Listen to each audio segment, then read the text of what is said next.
When it comes to delivering a presentation, there's a great line that Chris Anderson, the founder of TED, talks about. He says that when he sees somebody, he can tell that they have a lot of industry knowledge and expertise, and there is a great talk within that person. But when they start speaking, that impression dies.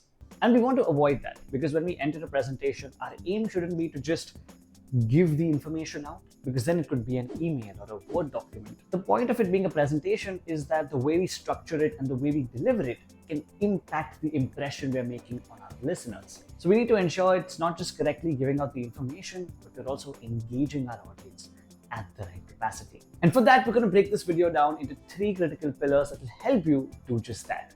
You have your structure, your content, and your delivery.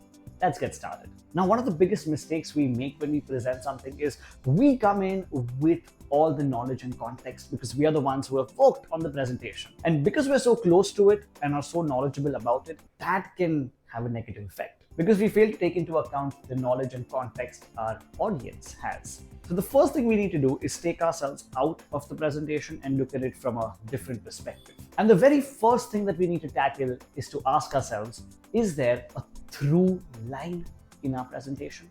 A through line is one core idea that runs through your entire speech. And if our presentation has multiple through lines and multiple ideas going through it without any connecting point, it's going to confuse our listeners. So narrowing down on one is a great start, but that's not enough. Our through line also needs to have an element of unexpectedness to it. Think about it. Let's say you're giving a speech on the importance of patience. And you have a through line with everything going towards the importance of having patience. And because this topic is so overdone, there's no unique value and no reason for your audience to be engaged. But if we were to flip that around and say how impatience helps us get what we want, now there's much more of a reason for the audience to be curious on your through line and hence the rest of your presentation. So that's step number 1. A couple of more examples of this are about a decade ago, there was a wonderful TED talk which had the through line, more choice actually makes us less happy.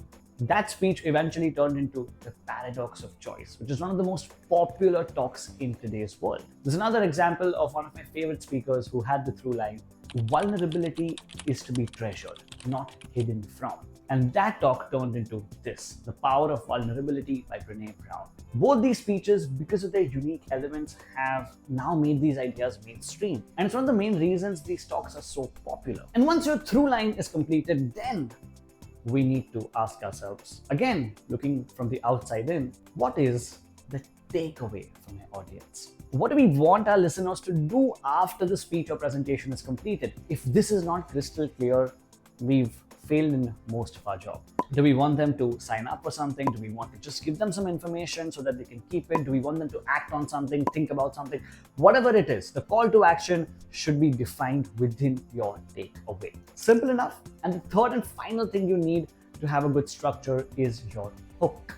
The first 7 seconds of your speech are critical because your audience's attention is at its peak. So instead of just saying, hi, my name is Radeep and I'm going to be talking about so and so, we want to start with something that can draw the audience's curiosity. A great way to do this is to ask a question, like how this speaker did. How do you explain when things don't go as we assume? Or better, how do you explain when others are able to achieve things that seem to defy all of the assumptions? Just keep in mind, if you ask a question, make sure the question draws some amount of curiosity. And in case you can't think of a question, you can also start with the word imagine, like this speaker. So imagine a big explosion as you climb through 3,000 feet. Imagine a plane full of smoke. Imagine an engine going clack, clack, clack, clack, clack, clack, clack. Sounds scary. Well, I had a unique seat that day. I was sitting in 1D. So once you have your through line, you have a takeaway and a good hook, you're already better off than most presentations. By the way, if you're getting any value from this video, hit subscribe. And after this comes the content. One of the biggest mistakes we make is we directly dive into the content part of it. And because we don't do all this back work, we wonder why our presentation has not connected very well with our audience. So in the content, it's very important to use storytelling principles. And no, when I say storytelling, I don't mean to just add some anecdotes here and there or to become emotional about what we're talking about. storytelling can be used even in technical, drab, boring presentations.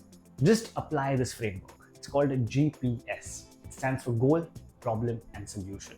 GPS is the foundation of storytelling. Think about any movie or novel that you like.